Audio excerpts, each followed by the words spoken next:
It's been a week or so since I was able to be on here, and I'm glad to be back and in here talking about sobriety, in here seeing how everybody's doing with their alcohol-free life.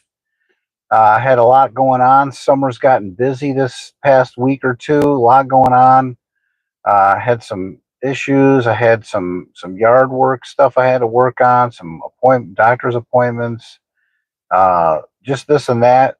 My daughter's going to some classes and just a lot going on. But in the meantime, good news. I was able to get monetized here on YouTube, and it's what a blessing that's been. Um, so happy that I was able to make this content. I titled this, um, making a living doing this. Can I make a living doing this? I mean, is that really a possibility?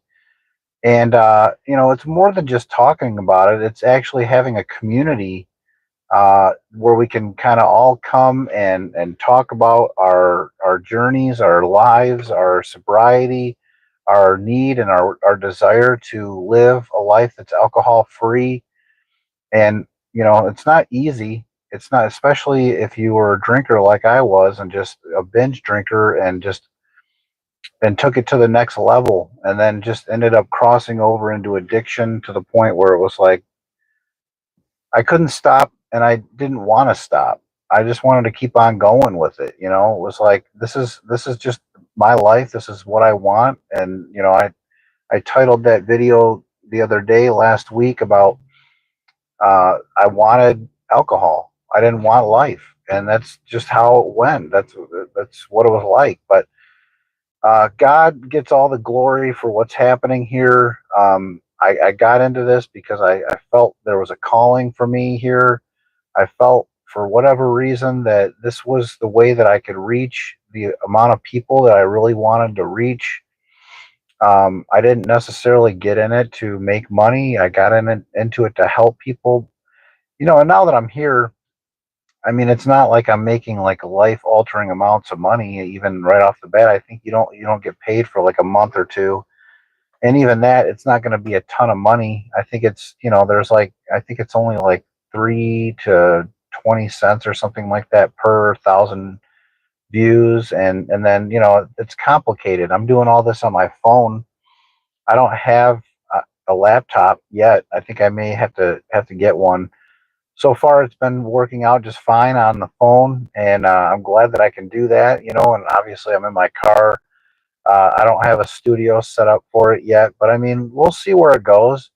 I didn't really anticipate how it would go so far. I mean, I've been on here for a little over a year now, and I started. I would watch and follow a few people that can help figure out how to make your channel the best channel it is. And there's at least one that I follow regularly, Rob the Maritimer. He's helpful. He's got a lot of good tips, and he's funny. And it's cool to learn that way, because you can get bogged down in some of the repetitive stuff, reading about it, and it just doesn't make sense until you actually do it. And it's like that with sobriety too. We don't know what it's like until we are in it, until we're doing it. So if you're new to the channel, welcome. My name is Josh, living life alcohol free. If you're a subscriber and coming back, thank you so much for being here. Appreciate all of you guys taking the time out of your morning to be here and kind of talk about where you're at with your life, with your sobriety, and see how we can help. Like I said, I I don't know if I'll be making this, my life's work.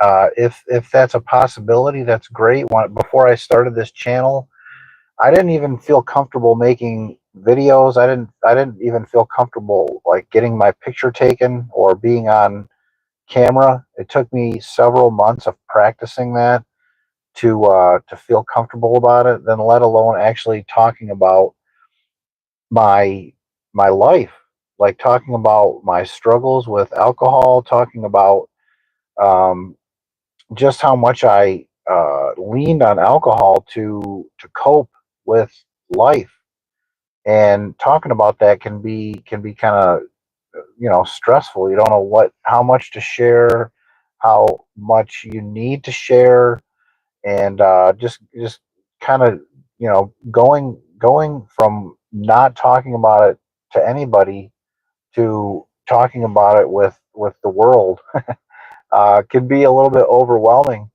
I still don't really understand fully what monetization means exactly. I mean, I signed some forms, and I think that you can become a member now.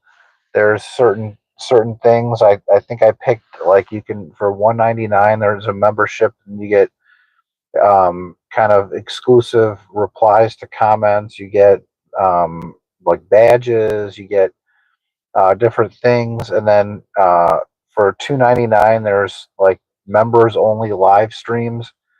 So I don't know. I chose those particular things because I think that that's something that I can fit into my schedule. I mean, I work. I've got kids. I've got like a lot going on, but I still spend probably like 20 to 25 hours, maybe more, maybe less on a given week. But it's been a lot more time because I've had a lot of comments and a lot of, which is a blessing. A lot of comments, a lot of replies, a lot. I feel like I need to take the time to walk through and reply to each one. So so thank you guys so much for being here. Is it possible to make a life that we want? Is it possible? I mean, we don't know what it's like to do certain things, and we don't really fully understand until we're in it, and it's like a board game. You don't really, you can read all the directions, read it all down the line, and you get to the end, and it kind of makes sense, but it doesn't completely make sense until you start playing the game, and then you may have to revert to the instructions more. But it's like that with sobriety. We don't really know what it's like until we're in it, until we're making the mistakes, learning the lessons, doing the hard things, talking about it with people, talking about it with being honest, being open. We don't really know what it's like yet, so that's what it's been for me. I'm glad that you guys are all here, and I'm gonna make this kind of short today, but we'll check back in on Friday. I posted a video today, and it just kind of goes into depth about the term alcoholic, and whether that's like a good word or not a good word. I mean, there's labels that we put on people, and we don't mean to sometimes. It's just the way that it is. I mean, we grow up with maybe we grew up with parents that kind of teased or used certain labels for people, or joked around about people's like looks or behaviors or things like that, and it just became kind of a normal thing, and then we kind of don't think anything of it. But I noticed when I was stuck in my like last like 5 years of drinking, that, man, I noticed that I said things that I normally wouldn't say, and I wondered why people would comment back to me, and then when they would make those comments back to me, I would just kind of like feel bad about it. I would drink at it, and I was in that perpetual like cycle of just saying things, stupid things, and man, once we are able to kind of to get out of that cycle, and really start to like grow in sobriety, we start to recognize that we don't have to say everything. We don't have to, um, you know, put everything out there that we're thinking. And I always kind of thought that that was a good thing because I was pretty quiet growing up. I was an only child. I was oftentimes in my 20s by myself and just quiet.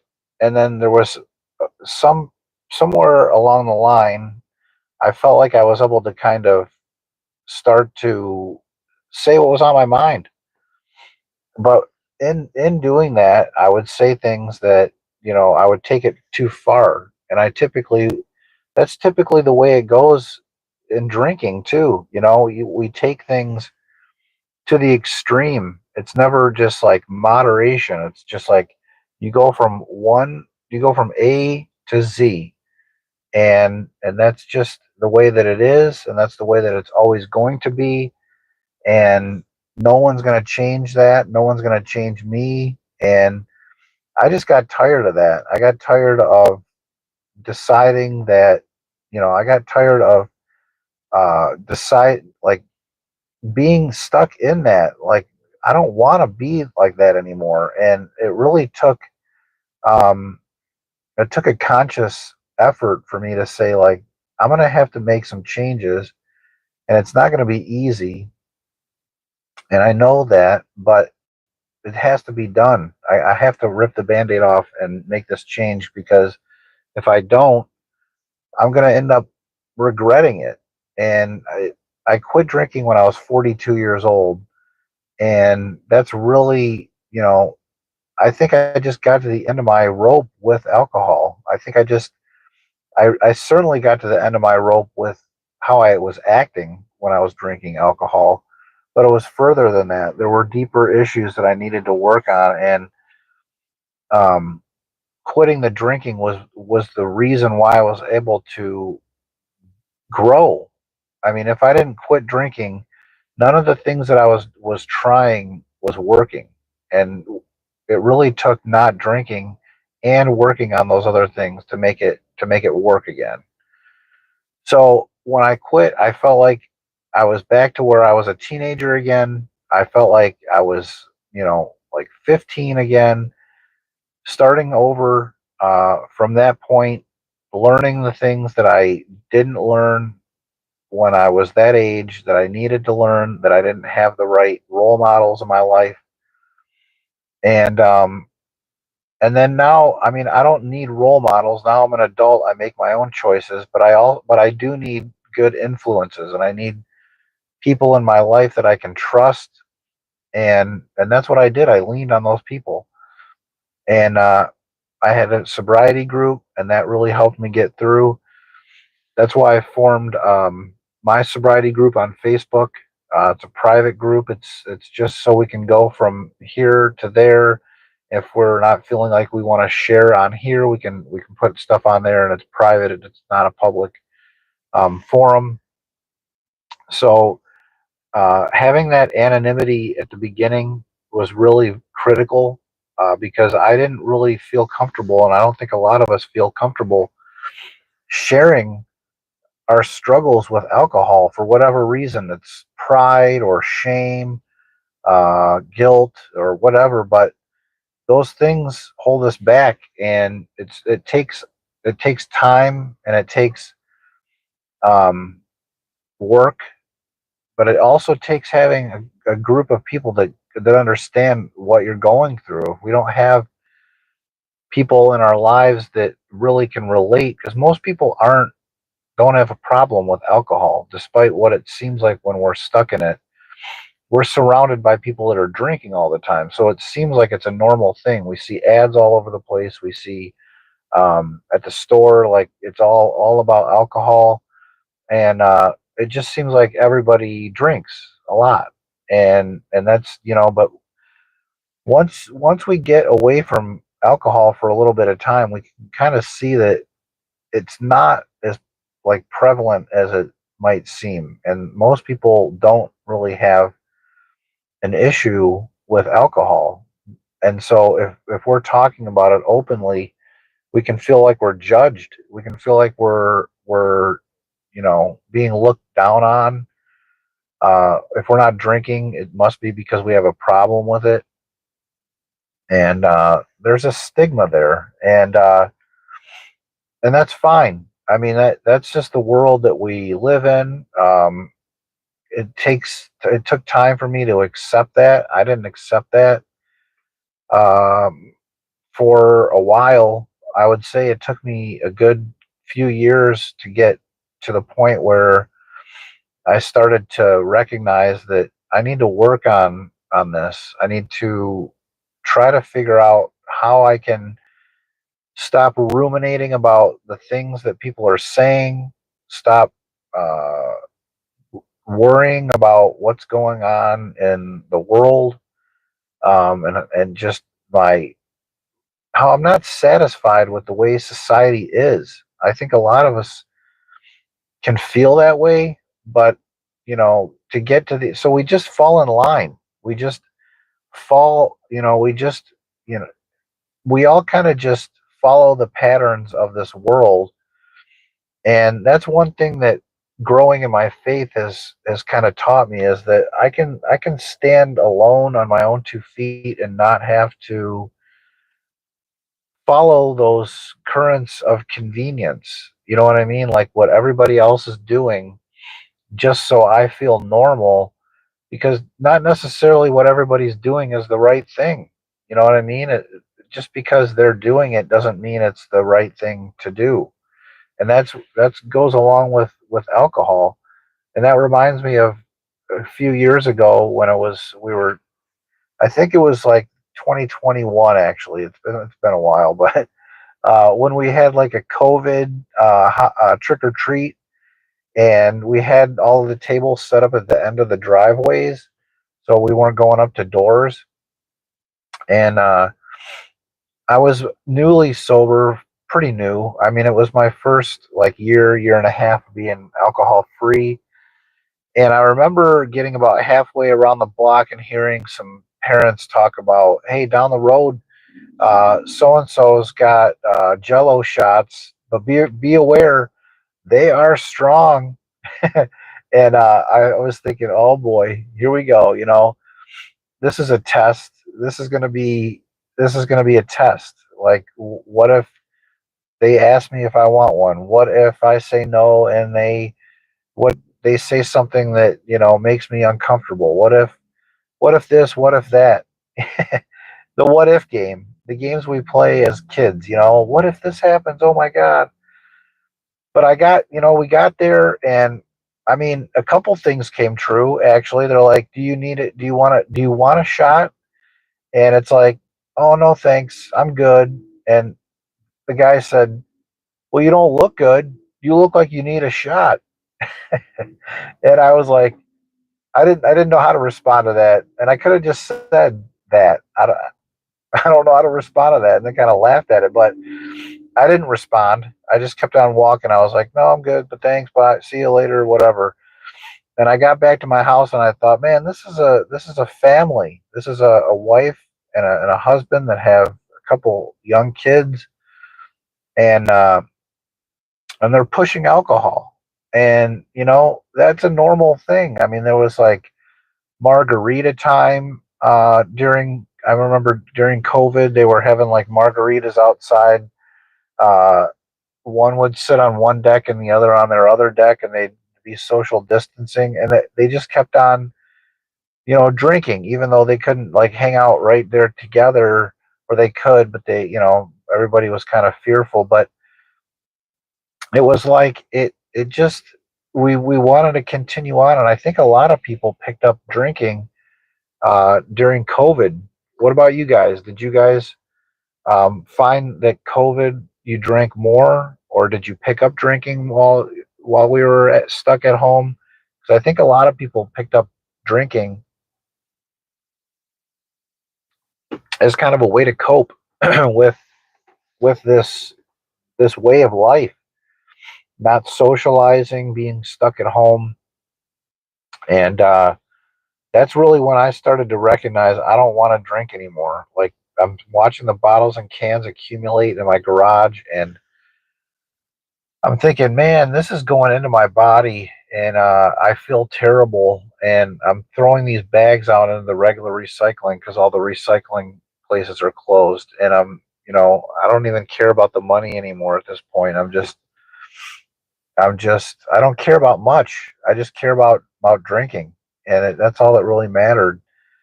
And but yeah, when we started to go back out into social settings, and we a lot of us on our sobriety forum kind of talked about what do we say when we're approached about drinking, or what if we're at a party and everybody's drinking and you're holding a soda or whatever. And the more I went to these parties and these functions and stuff like that, I started to recognize that nobody really cares what you have in your hand. Yeah, there's occasionally where someone will be like, "Why aren't you drinking?" But for the most part, as time went on, especially after a couple years, I started hearing people talking about sobriety actually at some of these get-togethers and stuff. And if there was one thing uh, that the pandemic really kind of shined a light on, it was that we need to take care of ourselves because nobody's going to do it for us. And that's really what it was like to finally quit drinking. I was able um, to recognize that no one's going to do the work for me. I got to do it. I got to do it for myself. And it goes along with anything. It's like with this channel. Like I said, I worked on it and I'm still working on it, and I still don't really understand all of it. It's all new to me, but I found a calling in YouTube. And I at the time I was kind of at a crossroads because I was talking with my pastor. I was starting to open up to my church about my being alcohol free. Uh, I actually talked about starting a sobriety group there. It ended up being that the church was too far out for me. I couldn't get there every Sunday. I couldn't get there for all the functions they were doing and things like that. But I was ready to talk about it. I did a podcast with Annie Grace from This Naked Mind, the group that I was on for all those years, and it never got published. She changed the format at that time, and mine was like, I think it was one of the last ones that she did that didn't get uploaded to YouTube, and I was so disappointed. So those couple things didn't really work out. I had a church testimonial play on Easter Sunday, and that was awesome. And that I felt like that gave me a little bit of confidence to be able to keep on talking about it. I had a few people approach me after church. There was probably 1,000 people there. It was in the gym. It was like the biggest crowd that our church gets for the whole year. They kind of put everybody in at one service in a gym. And I was nervous, but it kind of like, once it was over and I felt good, and then I had some people ask me about it, and it gave me a little bit of a boost. And at that time, I started to think, well, I could go and get certified to be a sober coach. Um, but I read up in the state of Michigan, you don't have to necessarily be certified to talk about it. I mean, or to help people. So I thought, let's just try YouTube for a while, see how it goes, and maybe eventually I can go get certified or write a book or start other groups, other forums and things like that, and go from there. It takes time, it takes work, it takes effort to stay sober. And but it's just like anything else in life. The more you plug along at it, you keep giving it your best. Even there's bad days, there's still going to be like tough days, but if you can get through those urges to drink and get through those tough days, you're stronger for the next one. And you know, sobriety and being alcohol free, it's not always an easy journey, but it's easier because we're stronger. And that's kind of the motto that I like to use. And so if you stuck around, thank you so much for sticking around. I'll be back on Friday. I like to do these live streams on Monday, Wednesday, and Friday at 10 a.m. Eastern Standard Time. I had the video release this morning, and then I'll have another one on Sunday, and then what else? Well, I've got the memberships going out now. I've got other things going on, and I don't know if you noticed the ads on my videos now, but there's ads on there now. That's just part of what happens when we're monetized. I don't know how you guys feel about ads. I don't really care about the ads so much when I'm watching people watching videos. I just kind of wait the 5 seconds and hit skip. I don't have a premium membership or anything for YouTube. Um, but if it's compelling enough and I'm relating to it and I'm interested in it, I mean, I don't really think much of it. Um, I've noticed my video times have gone up. I didn't do that intentionally. It just feels like the topics that I've wanted to talk about lately have been things that were like near and dear to my heart, and really just impactful in my recovery in my life. So if you find value in my live stream, in my videos, and my channel, please like and subscribe. Come along with me on this journey, and yeah, we'll go from there. If you need a group, check out any of my videos in the comments section. You can click on the link for my Facebook group, and there's also a link to my other videos for my playlist. So thank you all so much for being here. Have a great Wednesday, and we'll see you on Friday.